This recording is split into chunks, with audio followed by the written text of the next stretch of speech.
Welcome once again to Studio Stew. I am Matt. This is famous Jen, world famous Jen. We're here to talk all things tech and lab and things like that. So today's subject is close to both of our hearts. Near and dear. Near and dear. Do you want to tell the great people what we are talking about? So we're going to be talking today about the creative process and how to get started and stick to a project.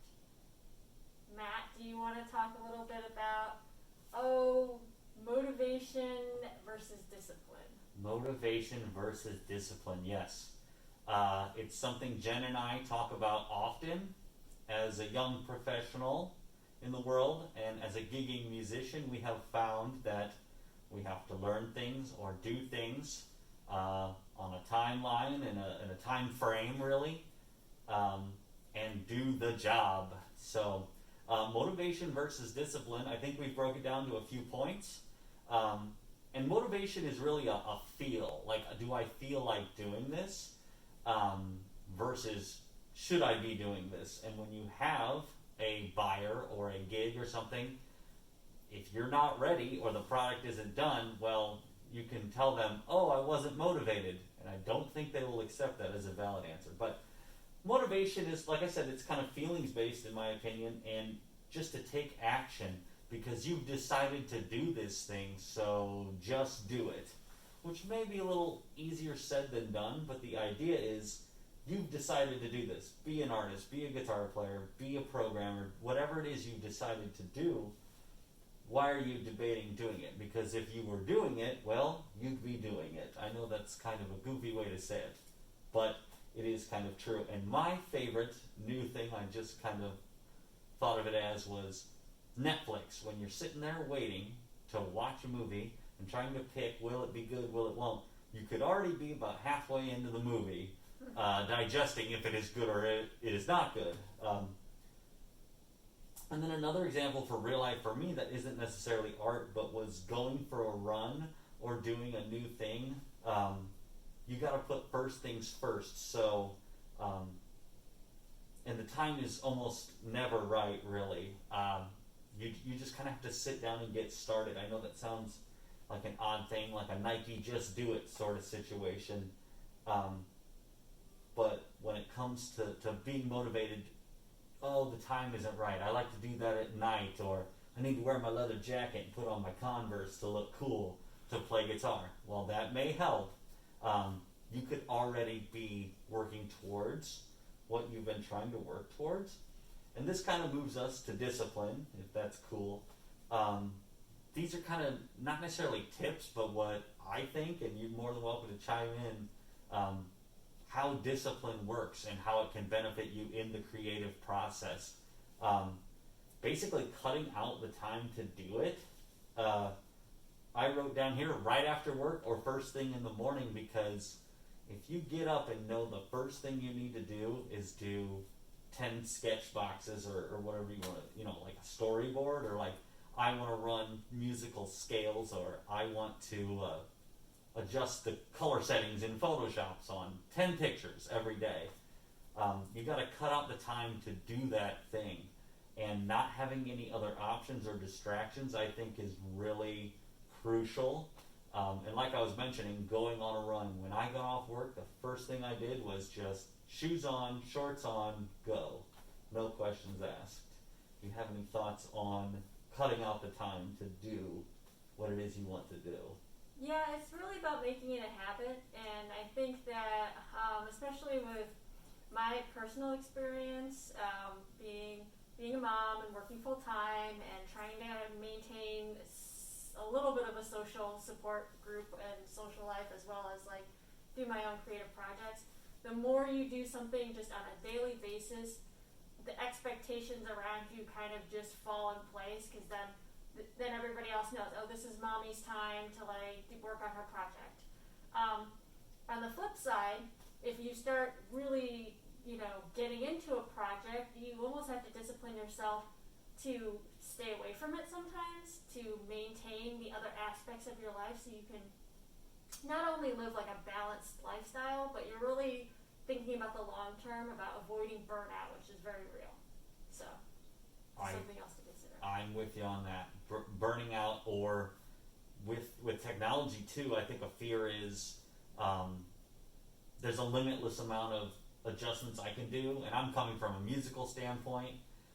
There's an unlimited amount of sounds and instruments and tweaks you can do, and so knowing that it is limitless could be detrimental actually if you don't carve out the time. So it's important to, what you're saying is start and even end at a time to define those boundaries. That's a good point.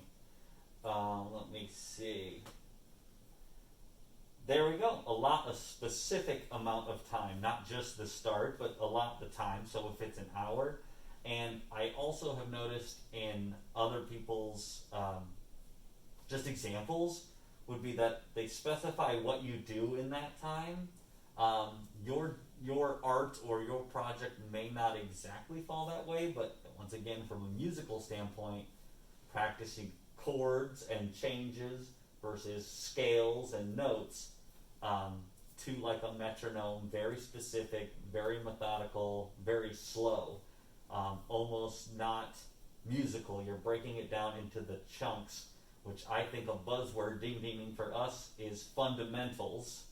I think that's a good trigger word for both of us, working on the fundamentals that actually get you up towards where you want to be as a player, as an artist, or whatever. Chops is what they call them in guitar, working on your chops, like fine muscle movements and things like that.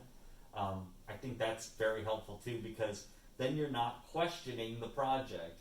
Should I be recording my masterpiece symphony right now? Oh no, I wrote here on Tuesday at 2 o'clock, I'm going to work on my chops, or I'm going to work on scales. So I think that's kind of a thing, if that makes sense. And what you said, the buzzword, the super big one, habit forming, making it a habit. Personal example, I ran every day, it became a habit. It's what I did, and everyone knew that's what I did right after work, just like mom needs her time to code, or everyone knew. And just repetition being so important to the learning process. How did I learn songs to play on stage, whether it was covers or my own? I practiced them. When I messed up, I either started over or worked on that section, and I did it slow. That's another big one too, is there's a very big difference between practice and performance, and definitely daily. Learning lyrics that I just tongue twisters and different songs. Some of them were way more complex. Some of them had horrible lyrics, and I didn't even want to learn them, but I was being paid to perform them. And daily, running the parts repetitively. And I guess kind of to sandwich that all together, if you can get it, like, discipline is the doing and the knowing, and motivation is like the feeling. And to not even to be professional, I guess I'm kind of dragging on here, but not even to be professional, but to gain traction and move forward in your art. I think it's knowing the difference between motivation and discipline is what's going to move you forward the most. Half the fight is just getting started, right? Oh, yes. Once you get in the zone, then the motivation just kind of happens. Yes. But it's kind of flipping that switch. Mm-hmm. That's the hardest part. I see that as the Netflix example. It just pulling the trigger. At least you will be watching something. I don't know if you want to draw an example, but that was me too. Is going. If I would just pick up the guitar and start playing, I'd be playing. Not even plugged in or anything like that. Not firing up any amps or doing anything specific or special. Just if I put it in my hands, I will start playing it. I don't know if you have an example, sort of. I have a drawing tablet that I don't give myself permission to do anything else on it so that I can't get distracted. And so if I set aside time that I'm like, I'm going to be on my drawing tablet, I kind of don't have any choice but to start working. Either that or just stare at it blankly, which gets boring after a while. That's wonderful. And we were kind of discussing not getting fancy with it and not having to. I think motivation might tie into this. Not having the fanciest of the fancy, or finding an excuse in not having the right things. To me, like I was kind of saying about playing unplugged, would be if you go, oh, I don't have this, or oh, I don't have that. That's kind of a motivation thing where it's a hindrance. It's almost like an excuse. I hate to say excuse, but letting the not haves hinder you is that's always going to be there.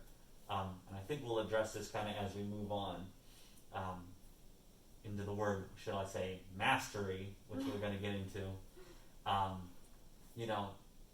You got to start somewhere. And I guess even in like cooking or something, you have one pan and one spatula. You start somewhere, and then you move on from there.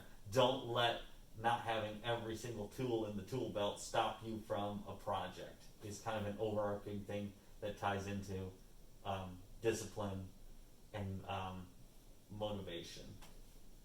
So, any thoughts on that? I would definitely agree with you that there are tools out there, professional tools that assist you in polishing your work.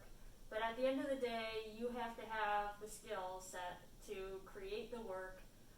So it's never a waste of time to just go through the process, even if you don't have, the highest end tools, even though what you have to work with may not be as polished in the end. Like coloring with crayons is going to set you back from being able to create, as polished looking a poster as, working in Photoshop. But there's still the fundamental skills that you learn from using the crayons. So if that's all you've got, then just go for it. It's not a waste of time to go through the process. Yes. An example for me too. Yeah, all the fancy effects pedals you could have, and if you don't, you just have the guitar. Just go straight for it, because you are going to be building fundamental skills. And like an example for me would be clean playing. There's nothing muddying up your sound or cool sounds to affect your technique. And that's always going to build on itself. I think that's something we discuss a lot in our own conversations is these building blocks and these steps up where it's always going to benefit you in the end. So the next thing that I want to talk about is this idea of proficiency versus mastery. And I'm going to use a little bit of my own personal experience in this. I did go to art school. I was an animation major. I decided to go into comics instead of animation. And I did webcomics and graphic novels off and on for probably over 10 years. I reached a certain point in my life where it wasn't feasible for me to keep doing that. And I went through a real identity crisis for a little while because I had invested 20 years of my life into pursuing the mastery of drawing comics. It had become such a core part of my identity that I really started to feel like I would never be able to do anything else other than comics because I had already invested 20 years. How am I going to be able to just pick something else up? And one of the things that I've learned and I've come to really appreciate is that it's not about the 20 years that I invested that defines who I am and what I can create. It's the core of my I guess of who I am really comes down to the discipline and the desire to create and pursue creative projects. So right now, I've started developing a game. So I'm still using the skill set that I developed as a comic book artist, but I'm also using my animation training that I wasn't using when I was doing graphic novels. And I'm writing, which I was doing a bit with graphic novels, but I'm doing a little bit more heavily now. And I'm doing some coding. So one of the things that really stood out to me as I started to branch out and I guess learn or expand my skill set was that I was able to learn enough coding, to get a running game to do what I wanted it to do in probably like a month, versus the 20 years that I spent trying to master art. And the point that I'm trying to get to is that reaching a proficient level of any skill set is much faster than pursuing mastery. So if you invest a year into something, you can probably become very proficient at it. Now, will you be as good as somebody who's spent 20 years on it? No. But that doesn't mean, that you have to be. You can become a jack of all trades, you can pursue mastery, and if what you pursue mastery in doesn't, if you lose a passion for that or you want to branch away from it, don't hesitate, because the amount of time that you invest in learning any one skill is going to start having diminishing returns after you reach that proficiency level and start getting deeper into mastery. It is going to take more time, more investment to make those little tiny baby steps to keep polishing your craft. And you might start to burn out after a while. Don't be afraid to expand your skill set, pursue other activities, all these things, all the time that I spent doing comics is not lost. I still have an application for those skills. And I guess that's do you have anything to add to that? Well, some of my thoughts, I guess, just off the bat is it ties into not forgetting why you started in the first place, and that can be frustrating. So, like you said, it had become such a part of your core identity. I'm also thinking of what they call sunk cost fallacy, where you've invested so much money into maybe a failing business or something that it would be smarter to walk away, but instead you feel this bond to that thing. But with art, it's not a clean cut, like you would never do comics again. It's just that you may put a pause on it, where you think, I've put 20 years in, I should just keep doing this, and instead you've discovered this whole new medium that has now expanded your other mediums, you know what I mean? Like physical creation of art is now being pushed into this game, which I think is awesome. And it kind of goes back to our foundation and baby steps, if you will, learning those core concepts, and then more and more and more, and it just builds into this thing. And now you have a fully fledged game where you're and you can produce it solo. Yes, it takes time and work and motivation and discipline and all different. It's a little like a cauldron, a stew, if you will. Woo! Didn't see that one coming. Of different factors. But I think that's awesome, and it's a really good point where it doesn't define you, and kind of don't forget why you started. That, and it's never too late to start. Yes. Don't look at other people who have been drawing for 20 years and say, oh, well, I would like to start learning how to draw, but I'll never reach their level. Don't concern yourself with where other people are. And all these skill acquisitions, kind of like we talk about, kind of build on each other. I started off playing music, and out of necessity, I started recording music. Am I the best? No, but it's a way to get my music from my head out onto the page, or out in public, or where it can be consumed or used, or just even enjoyed by me. The fear of not starting will have crippled you, and I'm going to quote the internet because I think it applies here, and we can cut it if it doesn't, is, and it may be fake or real, but hey mom, I want to go to med school, but I'll be 30 before I'm a doctor. And the mom goes, hey, well, you might as well, you're going to be 30 anyway. At least you better be you can be a doctor when you get there.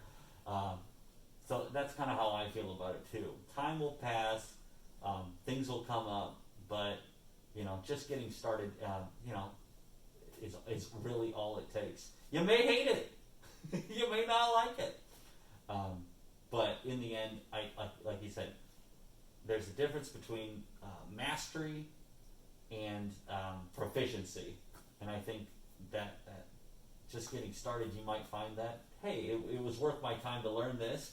I don't want to pursue that anymore, but that helped me visualize a new project or a new way of playing or a new way of thinking. So, yes, as always, Jen has a great outlook on creation and how to get started. Is there anything else we want to cover today? Any thoughts, just for fun? I think I'd like to just tie these ideas of motivation versus discipline, proficiency versus mastery, into one last little verses here, if you don't mind. Yes. Productivity versus process. I Okay. think we live in a culture where it's always about productivity, productivity, productivity is a measure of how valuable you use your time. Especially with the internet, with, all these people showing off all the things that they're doing, whether it be look at these YouTube series that this person's making, look at this cake that this person baked that's picture perfect, and there's this kind of I feel like there's this kind of drive to kind of prove to the world that you're not wasting your time, that you are a productive individual that has measurable results, that you can prove to the world, that you can do this thing. And I want to highly encourage everybody to not lose sight of the process. Don't let yourself get so caught up in the end result, or being disappointed in the end result, or disappointed in yourself because maybe you didn't get to the end result. Allow yourself to enjoy the process, because that is why at the end of the day I choose to be a creative person, is because I enjoy the process. It's my form of self-therapy, it's my form of self-meditation. Don't let yourself get so caught up in the productivity aspect that you lose that joy of being able to create and be in that moment. And again, while you're in the process, nothing is ever lost. So if I worked on a drawing for 4-10 hours and my hard drive gets corrupted and I lose all my artwork, that's devastating, to a certain level. I was probably doing that for that piece of artwork for a specific purpose. But at the end of the day, I still had that process. I still went through the process. I still honed my skills. I still got to be in that moment and express myself. And that's something I will never lose. And I think most people who have like a big library of work behind them would agree, that at the end of the day, you could, they couldn't care less about like the music that or the drawings that they created like 5 years ago. Like if they lost that, it's fine. It all helped build them to where they are today. I think those are very beautiful words. I don't really have to add to what you said. I dig it immensely. Kind of not forgetting. I would close with, come in, try it out, get started. You may just find you like it. And who knows, it might just benefit some other part of your life and motivate you to do something else. Those are my parting words today. Do you have anything to say? I think I pretty much... You left it out on the table. I'm just making sure. Put it all out there. You put it all out there. I feel good. I feel really great. Well, it has been Studio Stew 2. I'm Matt. I'm Jen. And we will catch you next time. Be motivated. Be disciplined. And enjoy the process. Enjoy the process. Have a good one. See ya.